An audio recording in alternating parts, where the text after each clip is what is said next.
ഭഗവത് വിദ്യാശ്രമം രാമനാട്ടിലെ കേന്ദ്ര 4ാം ക്ലാസ് വിദ്യാർത്ഥിനിയാണ്. ഹരി ഓം. അവജ്ഞയാനതാദവ്യം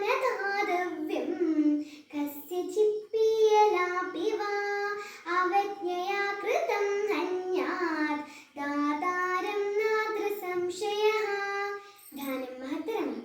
അത് ശരിയായ രീതിയിൽ നൽകപ്പെടുമ്പോൾ മാത്രം ഇന്ന് ഈ സുഭാഷിതത്തിലൂടെ വ്യക്തമാക്കുന്നു. ദാനം നൽകുന്നത് എന്തുമാകട്ടെ, വിദ്യയോ ധനമോ നല്ല വാക്കോ വസ്ത്രമോ എന്തും നമുക്ക് ദാനം ചെയ്യാം. പക്ഷേ കൊടുക്കുന്ന വസ്തുവിനോടോ കൊടുക്കുന്ന വ്യക്തിയോടോ ബഹുമാനമില്ലാതെയോ അഥവാ അവജ്ഞയോടെയോ ഒരു കളി കളിക്കുന്ന ലാഘവത്തോടെയോ അഥവാ ഒരു നിസാരഭാവത്തിൽ ദാനം ചെയ്യാൻ പാടില്ല.